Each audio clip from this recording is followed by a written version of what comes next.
Assalamualaikum warahmatullahi wabarakatuh. Selamat pagi Bapak Ibu, saya Dr. Sigit Setiawadi. Pagi ini saya akan menyampaikan materi skill with people ya. Ini ilmu yang paling berharga sebetulnya dalam hidup ini ya, karena inilah yang mempengaruhi apakah kita akan sukses apa tidak ya. Nah, kita sekarang ini 80% itu membeli sesuatu itu dengan penglihatan Bapak Ibu ya. Sehingga kita harus menunjukkan sesuatu kalau memang kita ingin menawarkan ya, harus dilihat baik gambarnya, fotonya atau barangnya sendiri gitu ya. Nah, sekarang kita lihat bahwa orang itu terutama hanya tertarik kepada mereka sendiri, bukan kepada Anda ya. Ini adalah kodrat manusia yang harus kita pahami ya. Begitu juga Anda 10.000 kali lebih tertarik kepada diri Anda sendiri ya, diri Anda sendiri, daripada Anda tertarik kepada orang lain di muka bumi ini. Kalau ada misalnya foto ya, Anda melihat foto begini ya, apa yang terpikirkan? Anda cari diri Anda, ada enggak di foto itu? Kalau Anda enggak ada, ya sudah, enggak menarik lagi foto itu bagi Anda gitu ya. Nah, tapi ini adalah kunci untuk memahami orang lain Bapak Ibu ya, yaitu semua orang tertarik kepada dirinya sendiri. Sehingga kalau Bapak Ibu ingin menarik perhatian orang lain, Anda harus berusaha tertarik kepada dia.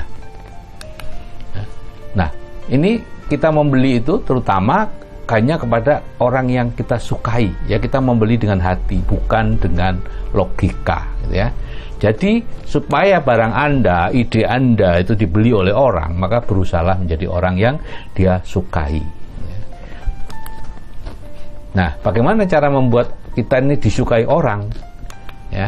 Orang itu menyukai orang lain yang menyukai dirinya dan yang sama dengan dirinya ya, dan atau ya, menyukai dirinya atau sama dengan dirinya. Sehingga Anda harus berusaha menyetujui pendapat orang lain yang menunjukkan Anda suka kepada dia ya, dan berusaha menyamakan diri Anda dengan orang lain ya. Misalnya Anda kenalan dengan orang dari Semarang ya, WA-an gitu, dari mana Bu? Ada Pak? Oh, saya dari Semarang. Waduh, kemarin saya mampir Semarang Pak, lumpianya luar biasa. Dia akan langsung percaya kepada Anda dan suka kepada Anda karena Anda sama ya, sama-sama mengenal Semarang dan Anda suka dengan Semarang gitu ya. Nah, sekarang bagaimana cara berbicara dengan orang lain Bapak Ibu ya? Nah, bicaralah tentang topik yang paling menarik bagi mereka, yaitu diri mereka sendiri ya. Nah, jadi bagaimana keluarga Anda Pak Andi, di mana putri Anda yang sudah menikah itu. Bukan Anda bicara tentang saya begini Pak, saya begini Pak dulu Pak, saya begini. Tidak masuk Bapak Ibu ya. Berbicaralah dengan orang dan biarkan dia berbicara terus mengenai topik yang paling mereka sukai, yaitu diri mereka. Jadi dia bicara tentang dia gitu ya. Kalau dia mau membelok kita, belokkan lagi ke dia. Itu aja lakukan.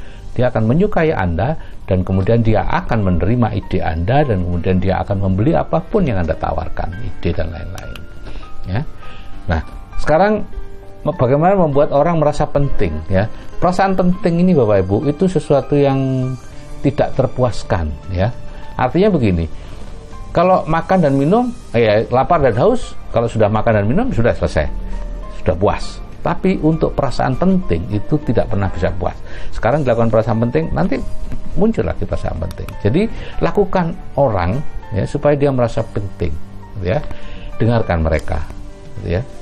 Kemudian puji dan hargai mereka ya. Sebutkan nama mereka ya. Berhentilah sejenak sebelum Anda menjawab mereka. Dan gunakan kata-kata Anda, milik Anda dan lain-lain ya, bukan saya, milik saya dan sebagainya ya. Nah, sekarang bagaimana cara menyetujui pendapat orang ya. Ini Bapak Ibu, setiap orang itu merasa bahwa apa yang dikatakannya adalah benar atau itu persepsi ya. Nah, sehingga Anda ya harus setuju ya. Kalau ada orang yang tidak setuju dengan pendapatnya, maka dia akan menganggap orang lain dan tidak perlu didengar pendapatnya ya. Sehingga Anda perlu, kalau Anda ingin pendapat Anda didengar dan disetujui orang, terlebih dahulu Anda harus belajar menyetujui pendapat orang, terutama jika pendapatnya salah gitu ya. Ya, ini dalam ilmu komunikasi ya. Jadi kalau ada katakan kebenaran meskipun pahit, itu tidak seperti ini, Anda tetap akan mengatakan, tapi itu nanti awalnya setuju dulu ya, passing dulu, baru kemudian nanti Anda leading ya. Kalau enggak, apapun kebenaran, iya itu kebenaran Anda, kebenaran saya tidak begitu, dia akan terus mengatakan seperti itu. Cara mempengaruhi orang ya, setiap orang ya, ketahui apa yang orang inginkan ya. Jadi Anda hanya menunjukkan bagaimana mereka bisa mendapatkan apa yang mereka inginkan itu dengan melakukan apa yang Anda ingin mereka lakukan, gitu ya. Jadi setiap orang tidak bisa mempengaruhi orang lain kecuali dia hanya menunjukkan bahwa oh Anda akan mendapatkan itu kalau Anda melakukan ini loh. Anda akan bisa bebas finansial dan waktu kalau Anda join MB, Anda akan bebas hutang kalau Anda akan join MB. Jadi ketahui dulu apa yang dia inginkan. Apakah dia memang ingin bebas hutang? Mungkin aja dia ingin memang punya hutang banyak, memang ingin punya hutang. Apa dia ingin anaknya sekolah di tempat yang terbaik? Apa dia ingin pensiun? Apa dia ingin bebas finansial? Apa dia ingin bebas waktu? Belum tentu. Apa yang orang inginkan tidak sama dengan yang kita inginkan, ya. Sehingga ketahui dulu apa yang orang inginkan, baru Anda tunjukkan bahwa dia bisa mendapatkan itu kalau melakukan ini, gitu ya. Nah, cara meyakinkan orang seperti apa? Ya. Kadang-kadang saya tidak bisa meyakinkan orang. Iya memang, saya pun tidak bisa meyakinkan orang, gitu ya. Karena orang itu skeptis dengan sesuatu yang dianggap menguntungkan kita, gitu ya. Sehingga ya kita harus berbicara dengan menggunakan orang ketiga, itu teknisnya. Misalnya nih, oh ini Pak Kosin menggunakan ATBS untuk obat tidur loh, dan sekarang penghasilannya lihat. Itu lebih bisa diterima dibandingkan Anda mengatakan, Pak, monggo Pak didengarkan Pak ATBS-nya nih Pak. Wow, keren Pak, Bapak pasti bisa bla bla bla. Enggak, belum, dia enggak mau ikut. Orang lain harus ada contohnya dulu. Kalau setiap mengirimkan video, beri pendapat orang lain. Pak, ini ada video yang menurut Pak Rohmat itu telah mengubah beliau. Seperti itu. Ya. Nah, bagaimana cara membuat orang mengatakan iya? Ya. Pertama, berikan orang alasan untuk mengatakan iya kepada Anda. Sesuatu yang menguntungkan dia. Ya. Kalau nggak ada sesuatu yang menguntungkan dia, ngapain juga mengatakan iya? Kemudian ajukan, teknik lain adalah ajukan pertanyaan-pertanyaan yang jawabannya pasti iya. Bapak ingin lebih sukses dari sekarang kan? Iya. Bapak ingin lebih sehat dari sekarang kan? Iya. Itu pertanyaan-pertanyaannya, gitu ya. Kemudian yang ketiga, berilah pilihan di antara dua iya. Sebaiknya kita ketemu sebelum maghrib atau sesudah maghrib ya. Sama-sama ketemu, gitu ya.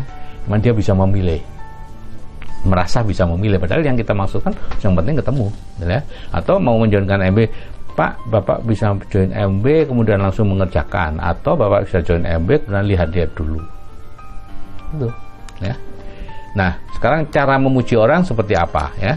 Jadi pujian itu orang itu tidak hanya makan nasi, Bapak Ibu ya. Pujian merupakan makanan jiwa yang baik untuk semua orang, ya. Anda akan disenangi orang kalau suka memuji, ya. Jadi mulai besok belajar memuji, ya. Cari 3 orang untuk dipuji. Setiap hari belajar memuji. Yang penting pujian harus tulus, dan yang dipuji perbuatannya, bukan orangnya. Ya. Nah, mengkritik orang, ya, sebaiknya jangan mengkritik Bapak Ibu ya, karena tidak ada orang yang tidak ada kritik membangun, ya. Yang membangun itu adalah pujian, gitu ya. Tidak ada istilahnya, oh karena saya sayang kepada dia maka saya mengkritik dia. Tidak sama sekali, itu salah total, ya.